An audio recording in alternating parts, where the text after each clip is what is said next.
नमस्कार, राशीफळ मराठीमध्ये आपल्या सर्वांचे स्वागत आहे. या आहेत सर्वात लकी राशी. 11 ऑक्टोबर पासून पुढील 11 वर्ष खूप जोरात असेल यांचे नसीब.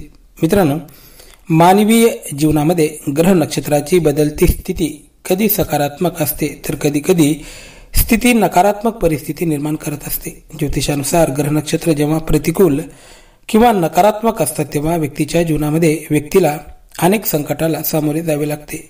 अनेक दुःख, यातना, अपयश आणि अपमान पचवावे लागतात. हा काळ व्यक्तीच्या जीवनातील अतिशय नकारात्मक काळ बनत असतो. कितीही प्रयत्न केले, कितीही कष्ट केले, या काळामध्ये व्यक्तीने कितीही प्रयत्न केले, कितीही कष्ट केले तरी हवे तसे यश व्यक्तीला प्राप्त होत नाही. त्यामुळे व्यक्ती निराश बनत असतो. कारण नकारात्मक ग्रहदशा असल्यामुळे व्यक्तीला भाग्याची साथ मिळत नाही. त्यामुळे कष्टाला फळ प्राप्त होत नाही, कष्टाला हवे तसे यश प्राप्त होत नाही. पण हीच ग्रहांची स्थिती जेव्हा शुभ आणि सकारात्मक बनते तेव्हा व्यक्तीने थोडेसे जरी प्रयत्न केले, थोडीशी जरी मेहनत घेतली तरी त्याला अपेक्षेपेक्षा जास्त यश प्राप्त होत असते. कारण अशा काळामध्ये व्यक्तीला त्याच्या कष्टाबरोबरच त्याच्या नशिबाची, त्याच्या भाग्याची देखील साथ मिळत असते. त्यामुळे व्यक्तीच्या जीवनामध्ये मोठी प्रगती घडून येण्यासाठी वेळ लागत नाही. दिनांक 11 ऑक्टोबर पासून असाच काहीसा सकारात्मक अनुभव या काही खास राशींच्या जातकांच्या जीवनामध्ये येणार आहेत. 11 ऑक्टोबर पासून बनत असलेली ग्रह नक्षत्राची स्थिती या राशींसाठी अतिशय शुभ फलदायी ठरणार आहे, अतिशय लाभकारी ठरणार आहे. यांच्या जीवनामध्ये अनेक दिवसापासून चालू असणाऱ्या अनेक समस्या आता समाप्त होणार आहेत. मित्रांनो, आजच म्हणजे दिनांक 10 ऑक्टोबर रोजी इंदिरा एकादशी असून याच दिवशी आजच प्लुटो ग्रह मार्गी होत आहेत. ही स्थिती अतिशय सकारात्मक बनत आहे. एकादशीचा सकारात्मक प्रभाव आणि प्लुटो या ग्रहाचे मार्गी होणे या भाग्यवान राशींच्या जातकांच्या जीवनामध्ये अतिशय लाभकारी ठरणार आहे. आणि त्याबरोबरच आज चंद्र आणि शुक्र अशी युती होत आहे. या युतीचा अतिशय सकारात्मक प्रभाव या लकी राशीच्या जीवनामध्ये दिसून येईल. उद्यापासून म्हणजे दिनांक 11 ऑक्टोबर पासून या राशींच्या जीवनामध्ये अतिशय सकारात्मक प्रभाव दिसून येणार आहेत. आणि विशेष म्हणजे उद्या दिनांक 12 ऑक्टोबर रोजी शिवरात्र आहे. त्यामुळे भगवान भोलेनाथाचा आशीर्वाद देखील या राशींच्या जातकांना मिळणार आहे. 12 ऑक्टोबर रोजी शिवरात्र आहे. शिवरात्र हा दिवस अतिशय पवित्र मानला जातो. या दिवशी भगवान भोलेनाथाचे व्रत केले जाते. मान्यता आहे की शिवरात्रीच्या दिवशी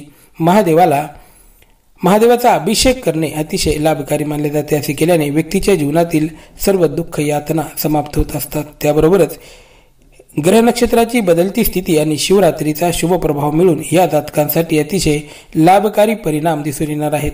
इथून पुढे येणारा काळ यांच्यासाठी लाभकारी ठरणार आहे. अनेक दिवसांच्या पूर्ण स्वप्न साकार होणार आहेत. माता लक्ष्मीचा आशीर्वाद बरसणार आहे. भगवान भोलेनाथाची विशेष कृपा या राशींच्या जातकांच्या जीवनावर बरसणार असून ग्रहांची शुभस्थिती यांच्या जीवनामध्ये सुख समृद्धीची भरभराट घेऊन येणार आहे, आनंदाची भरभराट घेऊन येणार आहे.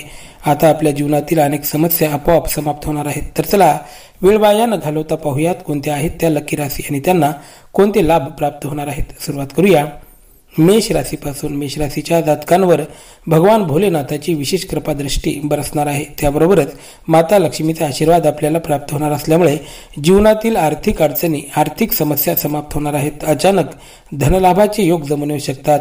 ग्रह नक्षत्र आपल्यासाठी अतिशय शुभ ठरणार आहेत. त्यामुळे हाती घेतलेले काम यशस्वीरित्या पूर्ण होतील. आपले निर्णय यशस्वी ठरतील. उद्योग व्यापारामध्ये भरभराट होईल. घरामध्ये सुख समृद्धीची बहार येणार आहे. धनधान्य आणि सुख समृद्धीने आपले घर संपूर्ण बनणार आहे. भाग्यामध्ये वाढ होणार आहे. त्यामुळे धनलाभाचे योग या काळामध्ये जमून येऊ शकतात. अनेक दिवसांच्या अपूर्ण मनोकामना, इच्छा, आकांक्षा आता पूर्ण होण्याचे संकेत आहेत. राजकीय क्षेत्रामध्ये काम करणाऱ्या लोकांना देखील चांगली संधी प्राप्त होणार आहे. नावलौकिकामध्ये वाढ होऊ शकते. उद्योग व्यापारातून आर्थिक आवक समाधानकारक असेल. नफ्यामध्ये वाढ होणार आहे.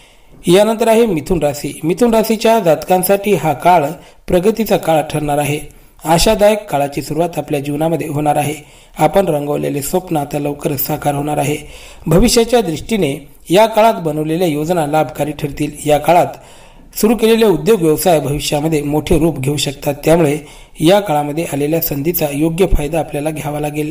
व्यवसायाचा विस्तार करण्यासाठी देखील काळ शुभ ठरणार आहे. त्याबरोबर नोकरीमध्ये चालू असणाऱ्या अडचणी, नोकरीच्या कामात येणारे विघ्न आता दूर होणार असून मनाजोगी नोकरी मिळण्याचे योग या काळामध्ये बनत आहेत. त्याबरोबरच व्यवसायानिमित्त लांबचे प्रवास घडू शकतात. व्यवसायानिमित्त एखादी सुवर्ण संधी आपल्याला या काळामध्ये मिळू शकते. प्रेम जीवनामध्ये आनंदाचे वातावरण असेल. प्रेमी युगलांच्या जीवनात सुख समृद्धीची भरभराट येणार आहे. जीवन आनंदाने फुलून येईल. वैवाहिक जीवनात देखील आपल्याला सुख प्राप्त होईल. यानंतर आहे सिंह राशी. सिंह राशीच्या जातकांसाठी इथून येणारा पुढचा काळ आपल्या जीवनात भरभराटी घेऊन येणार आहे. भगवान भोलेनाथाचा आशीर्वाद आपल्या जीवनावर बरसणार आहे. माता लक्ष्मीची कृपा बरसणार आहे. ग्रह नक्षत्र आपल्यासाठी शुभ ठरणार आहे. त्यामुळे वैवाहिक जीवनामध्ये सुख प्राप्त होणार आहे. संततीच्या जीवनात आनंदाची बहार येईल. सरकारी कामामध्ये मनाजोगे यश आपल्याला प्राप्त होणार आहे. वारंवार जीवनामध्ये येणारे अडथळे आता दूर होणार असून जीवन एका सुंदर दिशेने कलाटणी घेणार आहे. आरोग्याच्या दृष्टीने देखील काळ शुभ ठरणार आहे. नोकरीविषयक कामामध्ये येणाऱ्या अडचणी दूर होतील. नोकरीच्या ठिकाणी आपल्याला मान सन्मान प्राप्त होईल.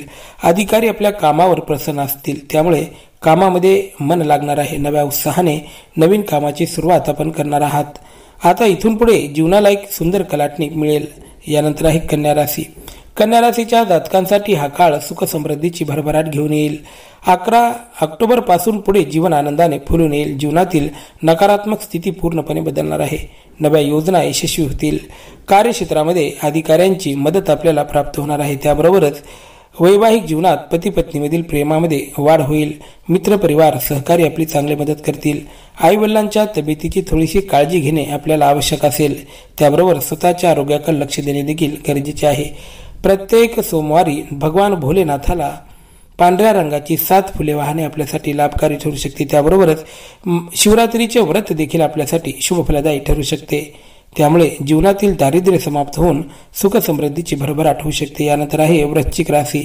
वृश्चिक राशीच्या जातकांसाठी हा काळ सुवर्ण संधीचा काळ असेल. त्यामुळे आलेल्या संधीला गमावू नका. या काळामध्ये आपल्याला मन लावून मेहनत करण्याची आवश्यकता आहे. जेवढी चांगली मेहनत कराल तेवढे उत्तम यश आपल्याला प्राप्त होईल. आरोग्याच्या दृष्टीने हा काळ आपल्यासाठी अनुकूल ठरणार आहे. त्याबरोबरच आर्थिक दृष्ट्या देखील काळ शुभ ठरणार आहे. आर्थिक आवक समाधानकारक असेल. धनप्राप्तीचे साधन उपलब्ध होतील. भाग्याची साथ आपल्याला मिळेल. माता लक्ष्मीचा आशीर्वाद मिळेल आणि स्वतः जर आपण या काळामध्ये चांगले कष्ट घेतले तर निश्चितच आपल्याला मोठे यश प्राप्त होईल. सरकारी नोकरीमध्ये यश प्राप्त होण्याचे संकेत आहेत. त्याबरोबर उद्योग व्यापार किंवा बिझनेसमध्ये आपल्याला मोठ्या प्रमाणात लाभ प्राप्त होणार आहे. आर्थिक क्षमता मजबूत असेल. अचानक धनलाभ घडू शकतो. प्लॉट खरेदी विक्रीचे व्यवहार जमून येऊ शकतात किंवा वाहन खरेदीची इच्छा आपल्या मनामध्ये निर्माण होऊ शकते. यानंतर आहे मकर राशी. मकर राशीच्या जातकांच्या जीवनातील दुःखाचा काळ आता समाप्त होईल.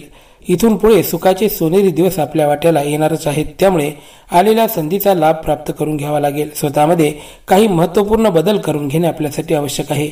जिद्द आणि चिकाटीने केलेल्या कोणत्याही कामामध्ये आपल्याला भरघोस यश प्राप्त होणार आहे. स्वतःच्या वाणीचा सुंदर उपयोग आपण करणार आहात. त्याबरोबरच आपल्या व्यक्तिमत्वामध्ये चांगली सुधारणा घडून येईल. लोक आपल्याकडे पाहून आपल्याकडे आकर्षित होतील. याचा लाभ आपल्याला आपल्या व्यवसायामध्ये होणार आहे. स्वतःच्या आरोग्याची काळजी घेणे अत्यंत आवश्यक असून कुणाच्याही भूलथापांना या काळामध्ये बळी पडू नका. आर्थिक व्यवहार थोडेसे सांभाळून करावे लागतील. यानंतर आहे मीन राशी. मीन राशीच्या जातकांसाठी हा काळ शुभ काळ ठरणार आहे. महादेवाचा आशीर्वाद, माता लक्ष्मीची कृपा आपल्या जीवनावर असेल. माता लक्ष्मीचा वरदहस्त आपल्या डोक्यावर असल्यामुळे या काळामध्ये आर्थिक क्षमता मजबूत बनण्याचे संकेत आहेत. आर्थिक प्राप्तीचे साधन वाढतील. आलेल्या संधीपासून योग्य लाभ आपल्याला प्राप्त करून घ्यावा लागेल. व्यवसायानिमित्त लांबचे प्रवास घडू शकतात. व्यवसायातून आर्थिक आवक समाधानकारक असेल. नफ्यामध्ये वाढ होईल. नोकरीमध्ये अधिकाऱ्याशी योग्य वर्तन करणे आपल्यासाठी आवश्यक आहे. नम्रतेने वागणे गरजेचे आहे. त्यामुळे अधिकारी प्रसन्न होतील आणि बढती अथवा बदलीचे जर एखादे काम रुकलेले असेल तर ते मार्गी लागू शकते. प्रेम जीवनाविषयी देखील काळ शुभ ठरणार आहे. प्रेमाचे नाते मधुर बनेल. त्याबरोबरच शैक्षणिक जीवनात आपल्याला यश प्राप्त होईल. विद्यार्थ्यांसाठी हा काळ शुभ फलदायी ठरणार आहे. व्हिडिओ आवडला असेल तर चॅनलला सबस्क्राईब करून घंटीच्या बटनाला प्रेस करा. धन्यवाद.